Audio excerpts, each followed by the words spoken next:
Bismillahirrahmanirrahim. Assalamualaikum warahmatullahi wabarakatuh.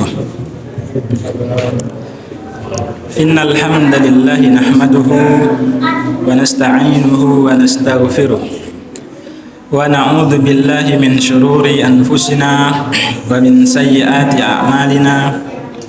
May yahdihillahu fala mudilla lahu wa may yudlil fala hadiya lahu. Nashhadu an la ilaha illallah wahdahu la syarika lah wa nashhadu anna Muhammadan abduhu wa rasuluh. Allahumma salli wa sallim wa barik ala nabiyyina Muhammadin wa ala alihi wa ashabihi wa man tabi'ahum bi ihsanin ila yaumiddin. Wa ba'du, usi nafsi wa iyyakum bi taqwallahi faqad fazal mu'minuna al-muttaqun. Haitsu qala ta'ala ya ayyuhalladzina amanu ittaqullaha haqqa tuqatih wa la tamutunna illa wa antum muslimun. Ya ayyuhalladzina amanu ittaqullaha wa qulu qawlan sadida yuslih lakum a'malakum wa yaghfir lakum dhunubakum wa may yuti'illaha wa rasulahu faqad faza fawzan 'azima. Wa ba'du, fa inna asdaqal hadits kitabullah wa khairul hadi hadi Muhammadin sallallahu alaihi wasallam wa syarrul umuri muhdatsatuha wa kullu muhdatsatin bid'atun wa kullu bid'atin dhalalah wa kullu dhalalatin finnar. Bapak Ibu jamaah pengajian Masjid Baitus Salam yang semoga dirahmati Allah Subhanahu wa taala. Alhamdulillahirabbil alamin. Puji dan syukur marilah senantiasa kita haturkan kehadirat Allah Subhanahu wa taala atas banyaknya kenikmatan yang Allah berikan kepada kita, sehingga kalau kita mau menghitung nikmat-nikmat itu satu persatu niscaya tidak akan mampu untuk menghitung berapa banyak jumlahnya. Wa in ta'uddu ni'matallahi la tuhsuha. Jikalau kalian ingin menghitung berapa banyak jumlah nikmat Allah, maka la tuhsuha, niscaya kita tidak akan bisa mengambil kesimpulan berapa banyak nikmat itu. Maka bersyukur merupakan sebuah kewajiban bagi setiap muslim atas segala anugerah yang telah Allah berikan, mulai dari bangun tidur sampai tidur lagi. Allah memberikan udara kepada kita gratis, oksigen gratis, semuanya gratis. Persendian kita sehat, ya, tidak merasakan nyeri ataupun linu-linu. Kalau salah satu Allah cabut kenikmatan itu, misalkan kolesterol, asam urat gitu ya, itu sudah kerasa ya. Apalagi ternyata semakin tua kita itu, kesehatan itu mulai Allah kurangi sedikit demi sedikit, gitu Pak, gitu, kerasa gitu. Berkurangnya umur yang Allah berikan, ternyata satu persatu nikmat itu mulai kita rasakan berkurang. Waktu masih kecil, waktu masih kanak-kanak itu, wah, kayak nggak ada capeknya gitu Pak ya. Anak kecil itu kayak nggak ada capeknya tuh, pagi siang malam main terus. Tapi kalau sudah usia 40 gitu ya, 40-an itu sudah mulai kerasa banget gitu. Capek sudah mulai kerasa. Yang dulu masih muda daki gunung itu bisa lari, sekarang daki Mongkrang aja sudah nggak kuat ya. Daki Gunung Sepang nggak kuat. Kita doakan saudara kita yang kabarnya sampai hari ini belum ketemu itu. Jadi ada beberapa musibah yang Allah perlihatkan kepada kita ya. Ada yang tersesat di gunung, ada kecelakaan pesawat nabrak gunung gitu ya. Ternyata takdir Allah itu tidak ada yang bisa mengira-ngira. Semua yang telah Allah takdirkan pasti terjadi. Masya Allah. Maka alhamdulillah Bapak Ibu, kita syukuri terus nikmat ini agar Allah senantiasa tambahkan kenikmatan-kenikmatan yang lain. Salawat dan salam semoga senantiasa tercurah limpahkan kepada suri tauladan kita Rasulullah Muhammad sallallahu alaihi wasallam, kepada keluarga beliau, para sahabatnya dan umatnya yang senantiasa mengikuti ajarannya.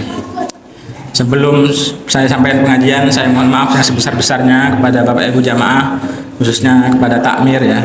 Hari Ahad kemarin ternyata jadwal saya itu malamnya ngisi Darjosari Pak. pulang ngisi pengajian itu saya mikir-mikir kayaknya Ahad besok subuh itu saya ada jadwal, tapi di mana gitu. Saya masih mikir cari-cari di HP itu, ternyata nggak tak catat. Nah, ternyata paginya saya mungkin jam berapa gitu di Pak Sur itu, tadi Pak lupa, mungkin Pak lupa. Malam itu saya sebenarnya nggak bisa tidur itu, mikirin jadwal, kayaknya ada jadwal lebih di mana ya gitu. Karena ternyata kalau nggak terbiasa itu, yo gampang lupa. Kan nggak biasa ngisi pagi saya Pak, Ahad subuh ya. Biasanya ya Selasa malam Rabu itu. Begitu dikasih jadwal Ahad lupa saja. Masya Allah. Saya itu bingung mau minta maafnya gimana ini. Sudah mengecewakan jamaah ini. Semoga panjenengan semuanya ikhlas memaafkan. Nah, Ibu Bapak jamaah sekalian rahimakumullah, kita berada di bulan Sya'ban tanggal 8 insyaallah ya. 8 Pak ya, 8 Sya'ban ya. Berarti Ramadan sebentar lagi. Gimana Dek ini Dek? Ramadan sebentar lagi. Ada yang hafal nggak nyanyian itu? Sekarang anak-anak kita itu hafalnya lagu-lagu cinta itu Pak, yang apa ya? Yang romantis-romantis itu. Kalau lagu-lagu anak-anak kayaknya sudah jarang dihafal itu.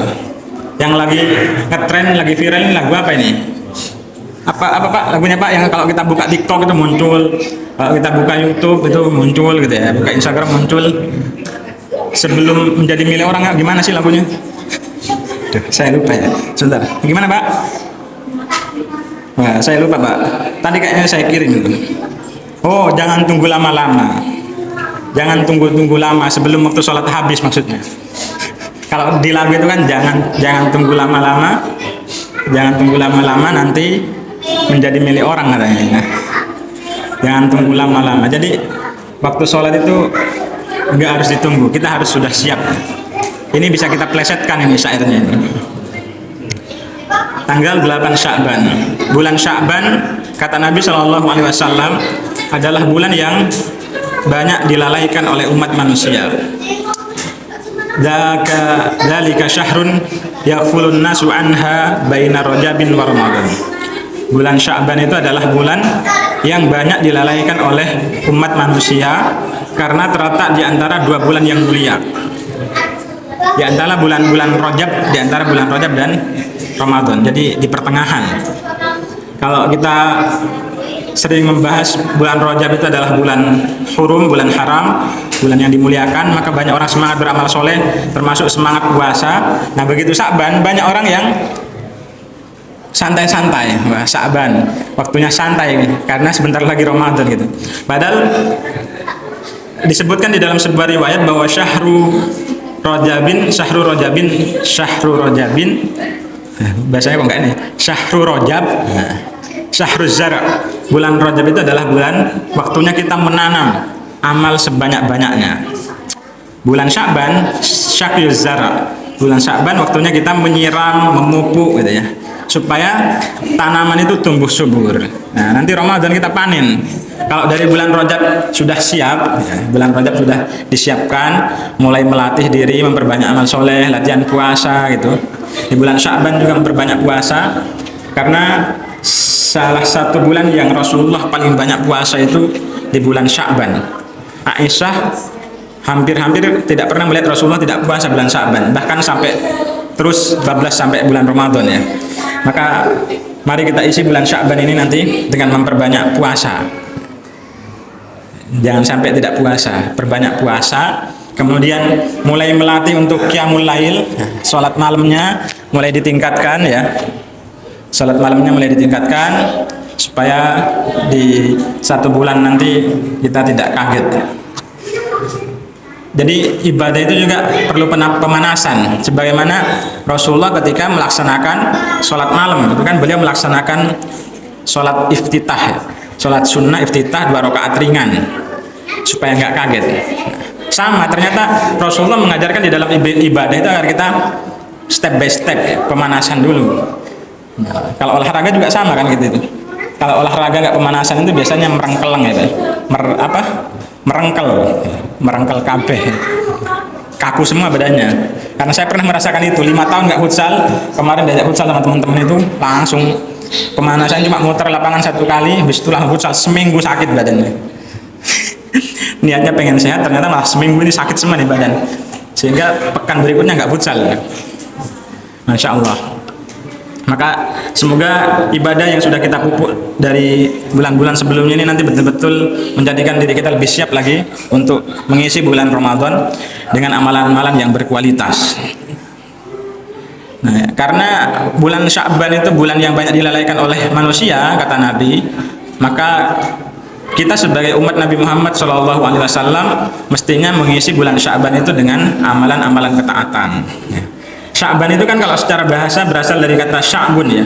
Sya'bun itu artinya masyarakat.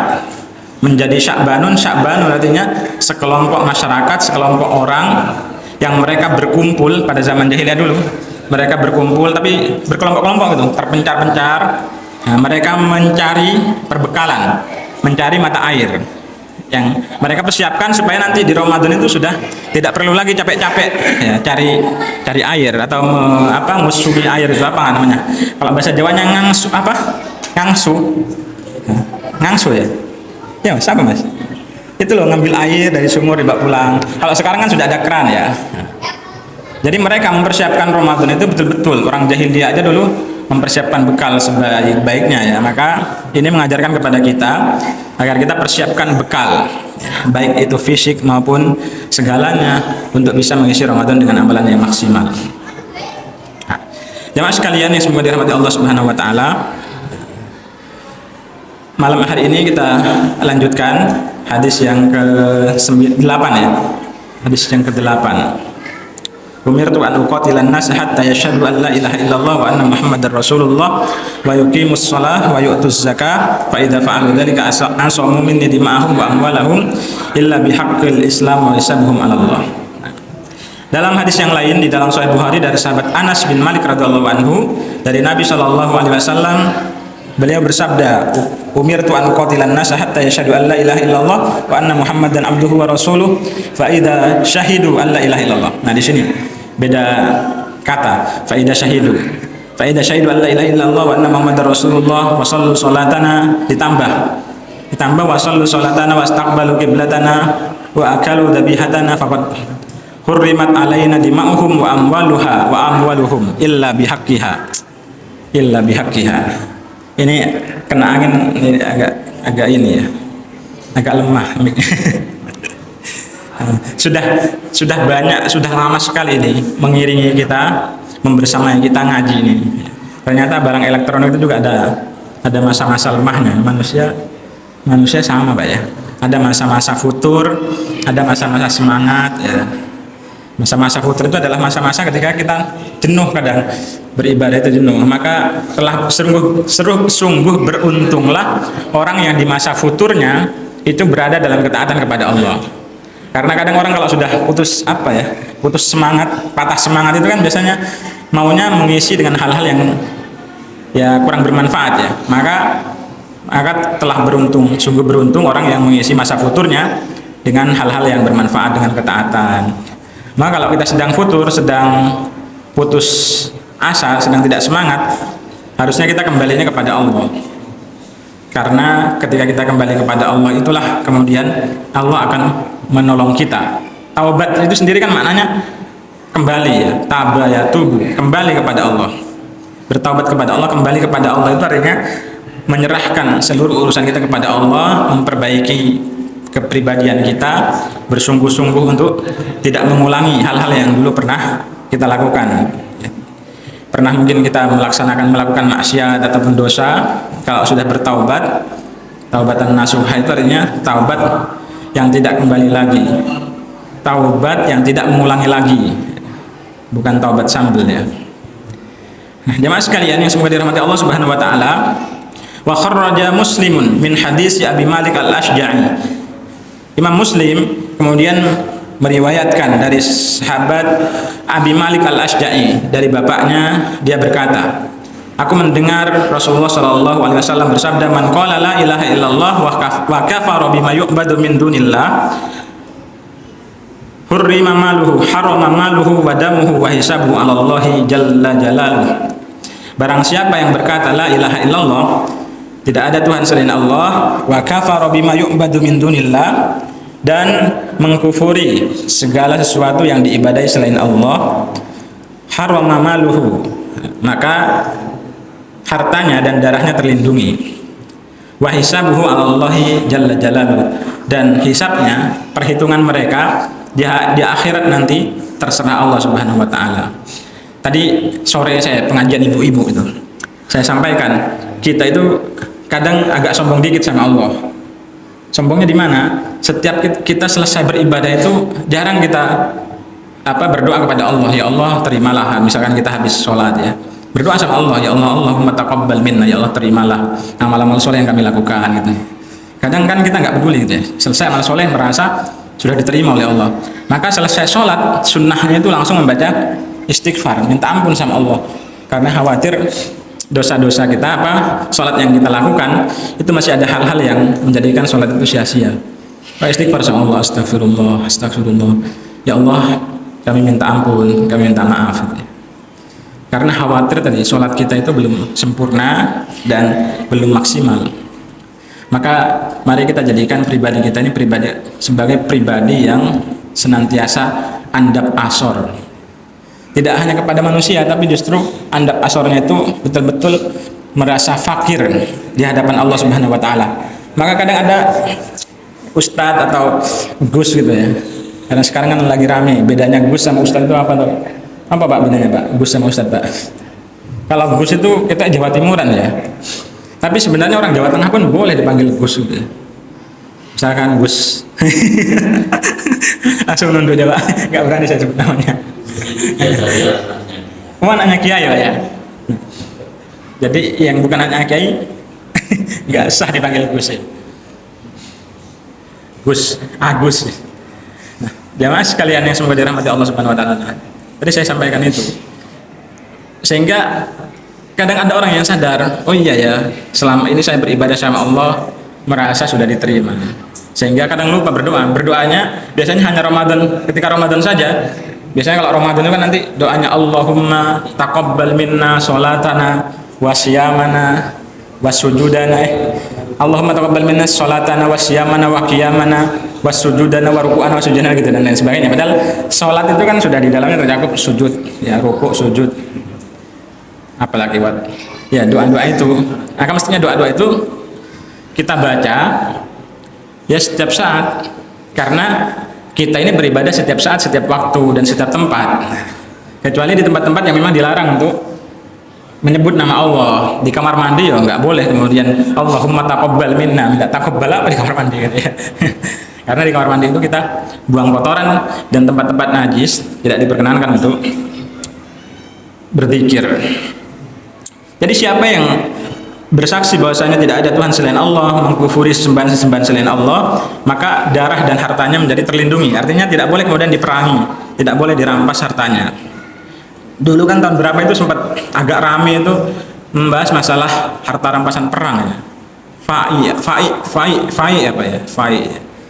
Nah, artinya ada sebagian kaum muslimin yang kemudian menganggap hartanya orang kafir itu sebagai fai. Fai itu harta rampasan perang. Nah, dalam fikih jihad itu juga akan dibahas bagaimana ghanimah, bagaimana fai itu.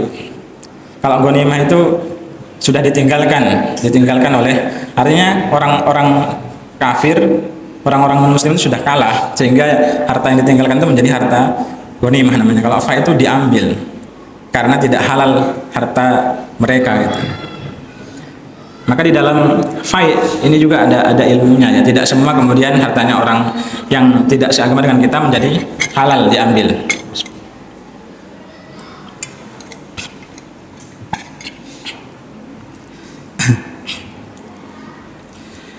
Wa hisabuhu Allah. Hisabnya Allah nanti yang akan menghisab di akhirat. Wa qad ruwiya an Sufyan bin Uyainah annahu qala. Diriwayatkan dari Sufyan bin Uyainah bahwasanya dia berkata, kana hadza fi awwalil Islam. Hal ini hanya berlaku pada awal-awal permulaan Islam. Qabla fardhis shalah wasyiyami waz zakah wal hijrah. Sebelum diwajibkannya salat, puasa dan zakat dan hijrah. Wa hadza dhaifun jiddan. Nah, sedangkan pendapat ini adalah pendapat yang dhaif jiddan, sangat lemah. Sama dengan doa yang kita hafal setiap bulan Rajab dan Sya'ban itu kan juga para ulama sepakat itu hadis lemah ya.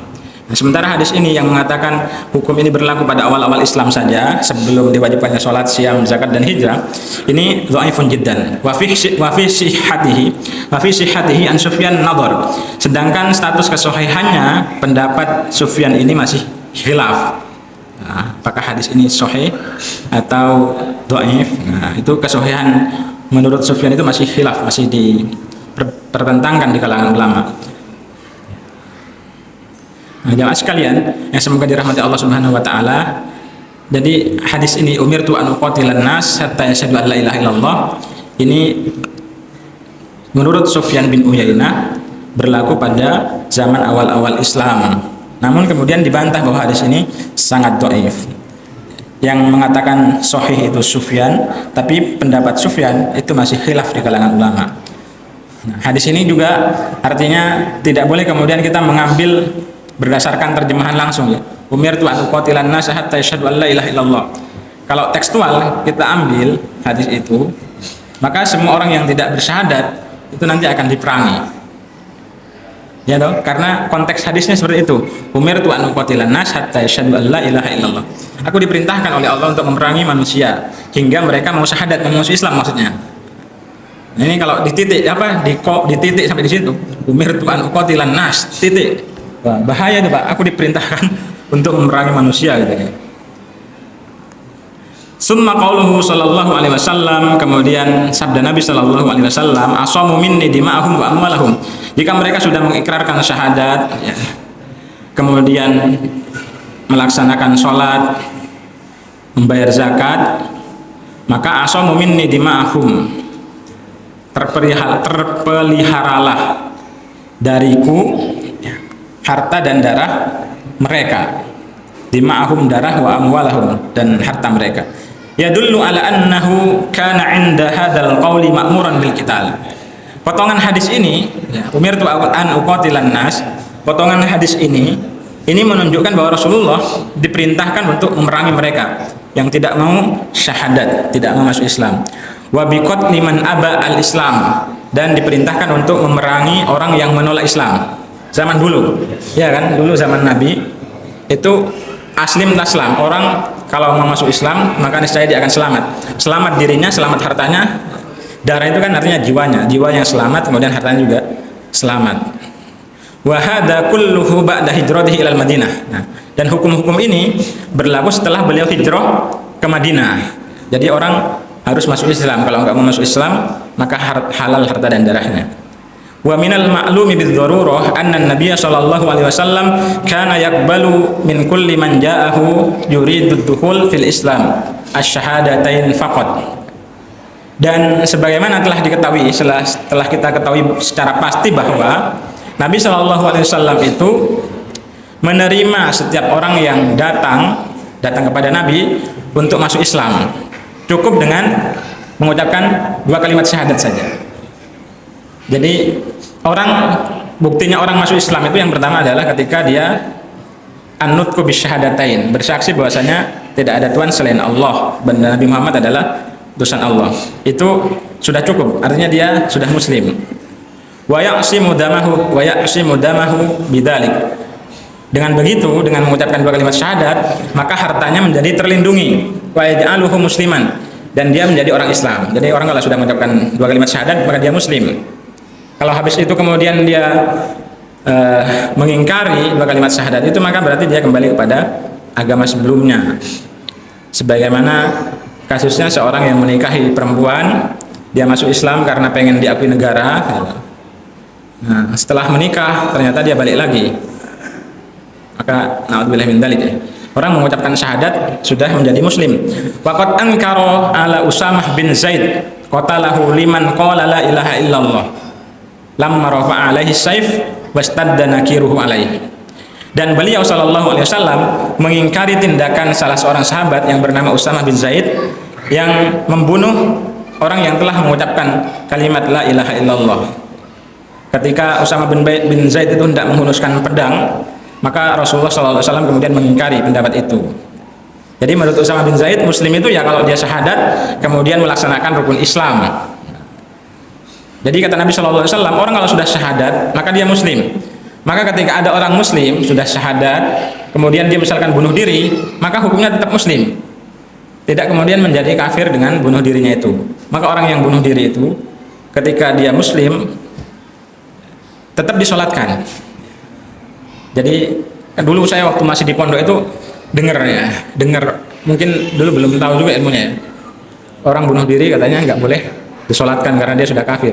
Nah, saya baca beberapa pendapatnya para ulama, orang bunuh diri itu ketika sebelum bunuh diri muslim, maka dia tetap disolati, tetap dikafani, tetap ditunaikan hak-haknya sebagai seorang muslim. Nah, Usama bin Zaid itu beliau orang yang hanya bersyahadat dan tidak mau melaksanakan rukun Islam, maka menurut Usama bin Zaid itu masih non muslim, sedangkan Rasulullah menolak ini. Jadi dua kalimat syahadat itu sudah cukup melindungi darah dan hartanya orang yang mengucapkannya. Wa kharraja Muhammad bin Nasr al-Marwazi bi isnadin dhaifin jiddan. Muhammad bin Nasr al-Marwazi dengan sanad yang sangat dhaif juga meriwayatkan dari sahabat Anas bin Malik. Qala, dia berkata, lam yakunin nabiyyu sallallahu alaihi wasallam yaqbalu man ajabahu ilal Islam illa bi iqamis shalah wa ita'iz zakah. Kata Anas bin Malik dalam riwayat Muhammad bin Nasir al-Marwazi ini, tapi sanadnya dhaif. Dan ini tidak bisa dijadikan hujjah ya. Lam yakun an-nabiyyu sallallahu alaihi wasallam yaqbalu man ajabahu ilal Islam. Nabi sallallahu alaihi wasallam itu tidak menerima orang masuk Islam kecuali dia mendirikan salat, menunaikan zakat. Sehingga inilah yang kemudian dipegang oleh Usama bin Zaid. Sementara hadis ini dhaif. Maka orang kalau sudah syahadat itu dia sudah muslim. Namun ketika nanti terjadi pengingkaran terhadap rukun-rukun Islam ataupun salah satu dari rukun iman, salah satu dari rukun Islam, maka berarti dia sudah mengingkari ya namanya rukun ya. Rukun itu kan semuanya harus ada. Tidak boleh kemudian rukun Islam diambil yang mudah-mudah saja. Misalkan sholat syahadat sholat, puasa nggak diambil, zakat nggak diambil, haji diambil. Puasa nggak diambil karena orang nggak mau lapar. Maka bulan Sya'ban mengajarkan kepada kita untuk mulai memperbanyak puasa. Sebagaimana Nabi dulu memperbanyak puasa, memperbanyak amal ketaatan di bulan Sya'ban. Jadi riwayat ini yang mengatakan Rasulullah itu tidak menerima orang masuk Islam kecuali kalau dia mau mendirikan sholat dan membayar zakat. Ini sanadnya adalah dhaif jiddan. Wa hadza la yathbut. Hadis ini tidak sahih ala taqdiri subutihi. Walaupun maknanya benar, ya maknanya kan benar ya. Jadi kita menganggap orang itu muslim kalau dia syahadat, kemudian sholat, zakat, puasa, haji, muslim. Maknanya benar. Fal muradu minhu, maknanya adalah annahu lam yakun yuqirru ahadan fil Islam ala tarki sholat wa zakat. Beliau tidak membenarkan tindakan siapapun yang meninggalkan sholat dan zakat dalam keadaan Islam. Jadi seorang muslim kalau dia mengaku muslim, maka tidak semestinya kemudian meninggalkan sholat dan tidak semestinya kemudian meninggalkan zakat. Karena ada satu zakat yang wajib bagi kita, gitu Pak. Semua wajib, dari bayi yang baru lahir itu kan sudah wajib bayar zakat, gitu. Zakat fitrah namanya. Zakat fitrah. Tapi kalau zakat mal, zakat profesi, misalkan kan itu nanti kalau sudah memenuhi haul dan nisab ada yang harus haul, ayyablughal haul wa ayyablughal nisaban wa ayyablughal haul. Ada yang harus ada nisabnya dan haul. Tapi kalau zakat fitrah ketika seorang muslim maka semuanya wajib bayar kecuali yang tidak mampu ya. Yang tidak mampu maka berhak mendapatkan zakat. Innamas shadaqatu lil fuqara'i wal masakin wal amilina 'alaiha dan seterusnya. Sesungguhnya sedekah atau zakat itu diberikan kepada orang fakir. Maka yang pertama dipilih dulu. Kalau kita misalkan di lingkungan ini sebagai Pak RT, Pak RW, ya, nanti didata warganya. Mana yang golongan fakir, mana yang miskin. Fakir itu lebih miskin dari miskin ya. Afqaru ya minal miskin namanya fakir. Tapi kalau di tempat kita rata-rata fakir dan miskin jadi satu. Padahal secara istilah fakir sendiri, miskin sendiri. Jadi seorang muslim yang dia tidak melaksanakan sholat, tidak membayar zakat, itu keislamannya tidak patut ya. Nggak patut disebut sebagai orang Islam. Maka mari kita ajarkan kepada keluarga kita, kepada saudara-saudara kita ajak mereka untuk melaksanakan sholat, minimal sholat 5 waktu lah. Kalau misalkan Ramadan tarawih itu berat, ya paling tidak yang wajibnya dulu ya. Kemarin ada teman cerita itu, bapak-bapak, saya Ustadz pernah diundang ke suatu tempat. Saya diundang pengajian waktu itu kuliah tarawih katanya. Waktu isya saya sampai di situ, itu jamaahnya masih zong katanya. Jadi cuma ada beberapa gitu yang sholat isya. Begitu selesai sholat isya, brudul pada datang itu. Jadi menganggap tarawih itu lebih wajib daripada sholat isya. Kan gitu ya. Ada yang masih seperti itu, menganggap tarawih itu wajib. Sebagaimana yang dulu pernah saya sampaikan juga ya. Ada orang yang takut sekali kalau nggak sholat tarawih. Sementara dia nggak takut kalau meninggalkan sholat isya. Jadi saya itu takut Ustaz kalau nggak sholat tarawih katanya. Padahal yang wajib itu adalah sholat isya-nya. Nah, maka nanti semoga masjid kita ini makmur ya di bulan Ramadan. Maghrib ya banyak, isya ya banyak gitu ya. Apalagi kan biasanya di tempat-tempat kita ini ada takjil ya. Takjil itu dari bahasa Arab tapi bukan makanan. Takjilul iftar, takjilul fitr. Takjilul iftar itu maknanya adalah menyegerakan berbuka. Nah, sementara diserap ke bahasa Indonesia menjadi takjil itu menu buka puasa gitu, Pak. Takjil itu kan artinya mempercepat atau menyegerakan ya. Takjilul iftar, menyegerakan berbuka puasa, sunnah. Takjil. Ya, nggak tahu sejak kapan bahasa takjil itu kemudian masuk ke tempat kita. Sebagaimana istilah-istilah Jumat berkah gitu ya. Jumat berkah, sedekah subuh gitu kan. Ada istilah-istilah baru. Jumat berkah ya, Jumat itu memang hari yang berkah. Tapi akan lebih baik kalau kaum muslimin ini memberikan keberkahan kepada orang lain itu tidak hanya hari Jumat maksud saya. Sehingga kalau kita hanya terbiasa memahamkan kepada orang bahwa yang berkah itu hanya hari Jumat, banyak orang-orang yang nanti tawakalnya, tauhidnya juga kurang gitu. Karena dia hanya mengandalkan, "Selah, nunggu hari Jumat, kok hari Jumat mesti ada yang ngasih" gitu. Jadi pagi nggak usah sarapan, nanti berjajar di sana di sepanjang jalan Polres itu kan banyak itu. Kalau sudah Jumat mulai pagi, siang, sore itu saya lihat banyak itu. Bukan berarti kita menyalahkan juga ya, tapi maksud saya ini kadang mengurangi tauhid kita. Terlalu bergantung kepada hari Jumat itu. Hari Jumat memang Sayyidul Ayyam. Tapi itu tadi, berbagi itu nggak harus nunggu hari Jumat. Dulu ada seorang dokter, waktu saya masih di Semarang itu tanya, "Ustadz, saya mau sedekah, tapi hari Jumat saja," katanya. Karena saya mendengar dari seorang kiai kalau sedekah di hari Jumat itu nanti dilipat gandakan banyak banget pokoknya gitu. Akhirnya saya sampaikan, "Dok, kalau kita mau sedekah, nggak harus nunggu hari Jumat," saya bilang gitu. Apalagi kalau misalkan ada orang yang sangat membutuhkan, itu perlu jenengan kasih daripada nunggu hari Jumat. Dan kadang hari Jumat itu yang nerima itu kan tidak hanya orang yang membutuhkan ya. Bahkan masjid-masjid kita sekarang itu ramai itu kalau Jumat. Apalagi ada program Jumat berkah itu kan. Itu belum selesai salam udah teriak-teriak itu rebutan makanan. Sehingga kadang mengganggu kehusuan sholat kita. Maka kalau misalkan di tempat kita ada Jumat berkah, itu mestinya dikondisikan. Misalkan ibu-ibu kan yang nggak ikut Jumatan, nah ibu-ibu pengurus takmir masjid itu dikasih tugas untuk mengelola Jumat berkah. Nanti dikeluarkan setelah imam selesai salam. Ya, syukur-syukur sempatkan berzikir gitu ya. Biar kita tidak mendidik anak-anak kita dengan pendidikan yang tadi, rebutan makanan. Jadi ke masjid itu ternyata cari masjid yang ada Jumat berkahnya. Itu sering itu. Saya ketemu dengan anak-anak muda yang usia-usia sudah SMP, SMA itu, "Ustadz," tanya itu kadang, "Ustadz, di mana ya masjid yang ada Jumat berkahnya?" gitu. Saya nggak jawab, Pak, walaupun saya tahu gitu. Karena saya khawatir nanti memberi ini. Jadi mau Jumatan di masjid yang ada Jumat berkahnya, atau cari masjid yang ber-AC gitu. Memang masjid ber-AC itu enak gitu, sejuk daripada masjid yang nggak ada AC-nya kan, lebih nyaman gitu. Nah, tapi kalau tadi Jumat berkah itu merusak pemahaman anak-anak tentang kewajiban sholat. Maka kalau ada program Jumat berkah, Pak, nanti ya itu tadi dikondisikan ya. Jangan sampai anak-anak belum selesai salam ya, imamnya baru assalamualaikum ke kanan, itu sudah lari-lari teriak itu salam duluan, kan nggak sah sholatnya. Mendahului imam itu kan nggak sah ya. Maka ini penting, pendidikan Jumat berkah. Sedekah subuh ada dasarnya, tapi dalam hadis memang tidak disebut dengan sedekah subuh ya, ini istilah saja kan. Nabi mengutus 2 malaikat setiap subuh itu untuk mendoakan 2 orang. Yang pertama orang yang berinfak atau bersedekah, yang kedua orang yang tidak memberi infak bersedekah. Allahumma ati munfiqon khalafan.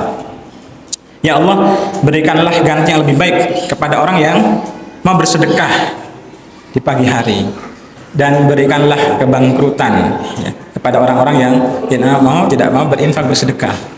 Sehingga itulah yang kemudian mendasari sedekah subuh itu. Jadi orang maunya sedekah hanya di subuh hari tadi. Ya kurang pas juga ya, sedekah itu nggak harus nunggu subuh. Jadi kapan saja boleh. Kalaupun kita mau sedekah di subuh hari juga nggak apa-apa, boleh-boleh saja. Di salah satu masjid itu ada, ya saya tidak nyindir ini. Di salah satu masjid itu ada kalau kota infak itu dibuka Pak. Kalau subuh itu banyak Pak. Tapi kalau zuhur, asar, maghrib, isya dibuka nanti setelah isya nggak ada infak aja sedikit lah gitu ya. Tapi kalau subuh misalkan, kan kadang ada beberapa masjid itu yang khawatir ya kota infaknya hilang gitu ya, diambil maling, sehingga selesai subuh nanti diambil. Kalau di sini aman insya Allah. Kemarin ada di salah satu masjid hilang itu, hilangnya habis maghrib.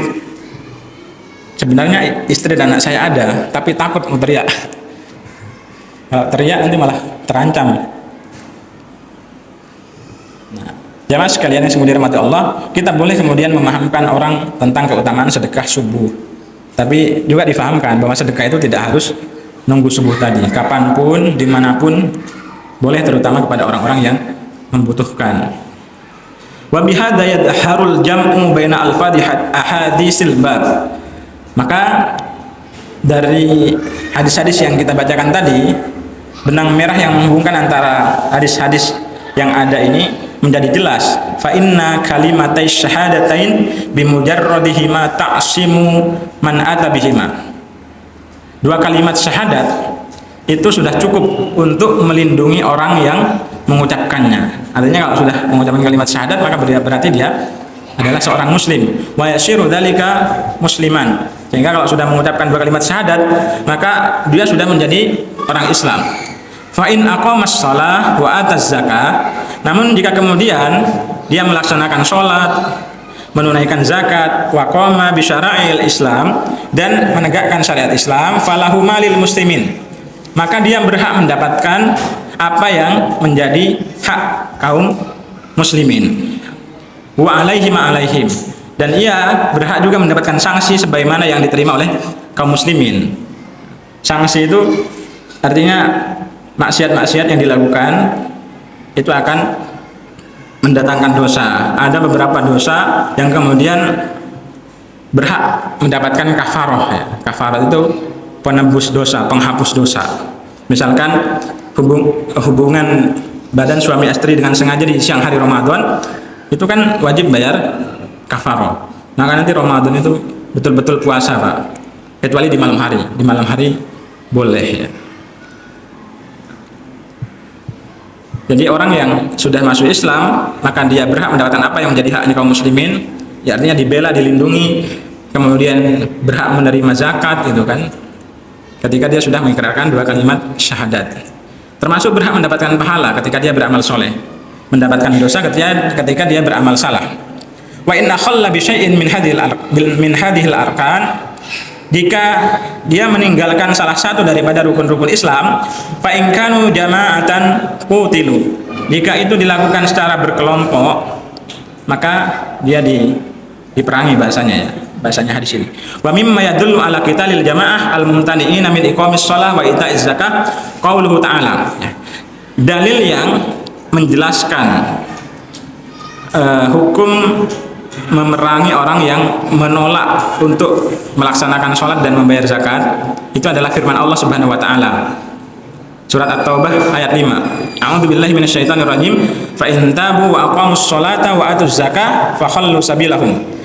Jika mereka bertaubat, kemudian mereka menunaikan sholat, menegakkan sholat, membayar zakat, fakhallu sabilahum, maka berilah kebebasan kepada mereka untuk berjalan, untuk beraktivitas. Orang kalau ada negara Islam, kemudian ada orang tidak Islam, itu kan nanti dia wajib membayar saya lupa itu, bukan pajak ya, wajib membayar jizyah. Jizyah jaminan keamanan kepada diri mereka, mendapatkan jaminan keamanan dari pemerintahnya, dari pemimpin kaum muslimin. Jizyah itu, jizyah. Kalau di negara kita pajak ya, pajak. Tapi semuanya, bukan hanya yang non muslim, semuanya. Yang punya usaha wajib pajak. Tapi kalau pegawai yang gajinya di bawah 10 juta ya, itu kan nggak kena pajak ya, Pak, nggak kena zakat, nggak kena pajak. Jadi kata Pak Purbaya, kalau gajinya 10 juta ke atas nanti baru wajib bayar pajak ya. Wallahu a'lam bishawab. Sementara sampai di sini masih kurang sedikit hadis yang ke-9. Semoga Allah Subhanahu wa taala menerima setiap amal soleh yang kita lakukan, dan semoga Allah Subhanahu wa taala mengampuni dosa-dosa kita, kesalahan kita berdoa kepada Allah. Semoga Allah senantiasa membimbing kita di dalam amal-amal ketaatan, memberkahi kita di hari-hari kita, dan semoga Allah pertemukan kita dengan bulan Ramadan.